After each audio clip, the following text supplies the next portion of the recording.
Bien. On va continuer donc avec la commission 3. Ah, la commission 2, elle est prête, Georgette? Non. Elle est encore prête. 3. La commission 3. La commission, j'ai vu qu'on fait ici là-bas. La commission 3, donc, qui est appelée sur cette tribune pour donner les résolutions. La commission 3, donc, c'est instruments et cadres de lutte. Le rapporteur, c'est Arsène Kouo. Je vous donne le mot. Merci, cher ami.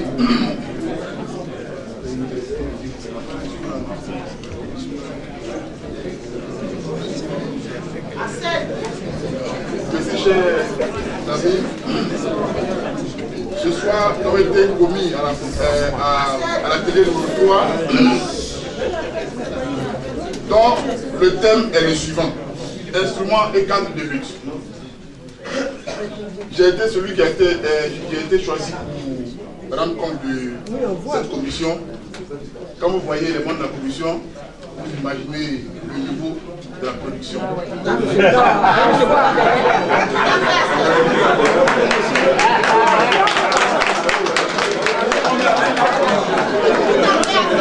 Si je suis attiré par mon peuple, pas par peur de ma prestation, mais parce qu'ils ont bien voulu soutenir leur envoyé.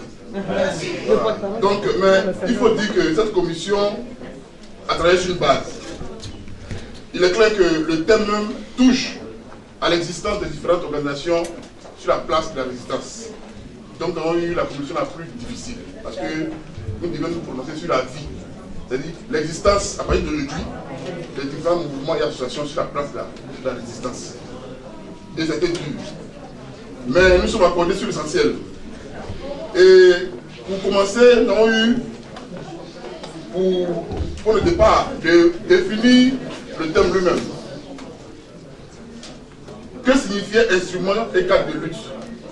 Nous avons trouvé qu'il s'agissait pour nous de mettre en place une structure unique qui inclut toutes les organisations et qui a pour but d'organiser les activités de la résistance. Après avoir défini le thème qui nous est soumis, nous avons procédé à la description du cadre dans lequel allait évoluer désormais cette structure unique. Et comme dénomination, cette structure qui va désormais coordonner les activités de la résistance de la diaspora est proposée comme suit. Ce sera le Conseil de la diaspora pour la restauration de la démocratie et des droits de l'homme en Côte d'Ivoire.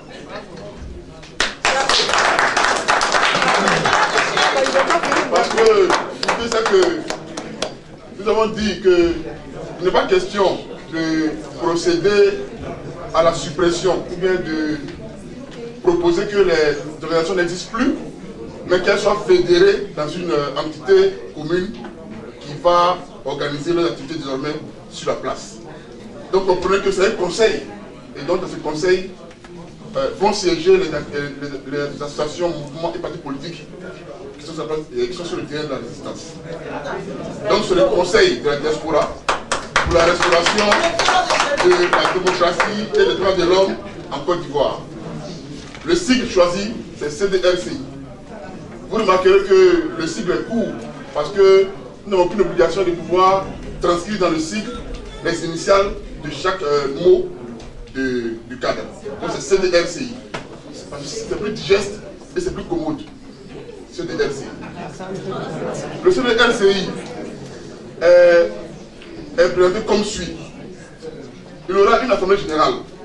Parce que pour nous, une telle organisation qui va parler au nom des Ivoiriens doit pouvoir siéger dans un cadre qui fait participer les responsables d'associations, mais aussi tous les Ivoiriens jusqu'au dernier militant. Donc l'AG sera l'organe suprême de décision du CDRCI. Et après l'AG, il y aura la structure qui va réunir les différents responsables des organisations. Et c'est le conseil des représentants. Ce conseil est composé, comme je l'ai dit, des différents présidents des organisations qui sont sur le terrain de la résistance. Donc les partis politiques, les mouvements politiques et les associations. C'est eux qui vont constituer le conseil des représentants.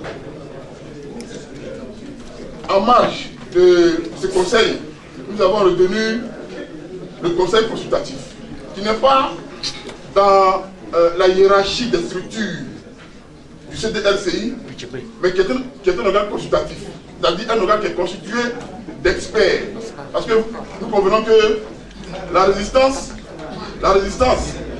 nous met devant des sujets souvent très spécifiques. Et pour éviter que nous nous prononcions au hasard, sans maîtriser le fond des choses, désormais, nous avons décidé de solliciter un certain nombre d'experts en fonction de chaque domaine. Et ces experts-là vont constituer ce qu'on appelle le conseil consultatif. C'est un conseil qui sera consulté avant même les AG pour que ces avis et prescriptions puissent être enregistrés comme repère de nos positions que nous prendrons publiquement. Donc c'est le conseil consultatif. Au dernier échelon, nous avons le secrétariat général, qui est, si vous voulez, pour imaginer, qui est l'administration de la résistance. C'est lui qui est chargé de la gestion quotidienne des activités du CDRCI, c'est-à-dire la saisie des documents et puis la mise en pratique des décisions qui seront prises par le conseil des représentants sur la surveillance, bien sûr, de l'Assemblée générale. Et à côté, il y a le commissariat aux comptes. Lui, c'est un organe qui est assez indépendant parce que c'est lui qui va s'occuper de la gestion des fonds du CDRCI. Ce qui me conduit directement à la description succincte de chaque niveau d'organe. Donc l'AG, comme tout à l'heure je l'ai dit, l'AG, l'Assemblée générale, c'est l'organe suprême du Conseil. Son mode de fonctionnement sera défini lors de la rédaction des statuts qui sera confié au comité scientifique des États généraux. Il y a ensuite le Conseil des représentants. Il est composé, au risque de me répéter, de tous les présidents de mouvements, associations et partis politiques du terrain de la résistance. Le Conseil des représentants oriente la lutte. Et ces attributions seront précisées. Je vais me préciser, mais moi je ne ferai pas les règles. Seront précisées dans les statuts. Le Conseil a un porte-parole. Et ce porte-parole sera désigné au sein des représentants, au sein du Conseil des représentants. Et ce porte-parole aura un mandat dont la durée sera définie dans les statuts. Dans les travaux, nous avons pensé à une durée relative qui peut être située entre 6 mois et 1 an. Et puis le mode de succession sera précisé. En sachant que l'idée, c'est de faire en sorte que le porte-parole ne soit pas monopolisé par un individu ou par un autre. De sorte que les organisations qui sont dans le conseil puissent se sentir concernées par la résistance. C'est là aussi l'évolution du conseil. Il y a le conseil consultatif. Lui, en fait, c'est l'ancien comité scientifique des États généraux. C'est lui qui va se transformer plus tard en conseil consultatif. Et il est composé. Il a un rôle consultatif, au lieu de le répéter toujours. Et lui, il conseille la lutte, comme je l'ai dit, vu qu'il est constitué des spécialistes de chaque domaine. Il est consulté par le conseil des représentants avant toute décision et il est composé d'experts.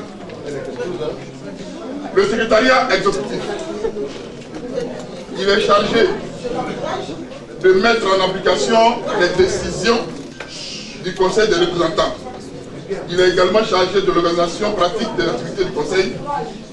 Sa composition est la suivante.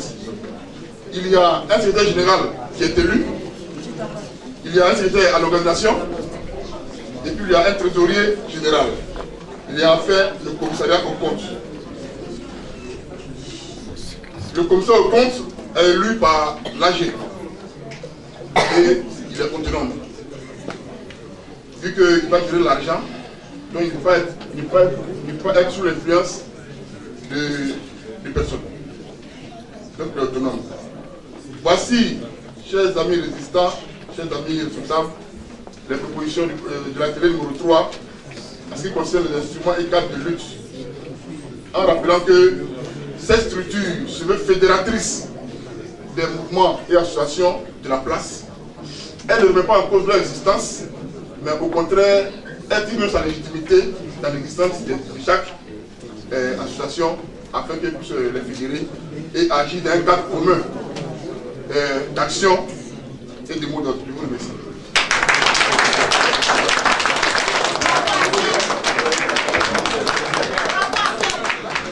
Bravo.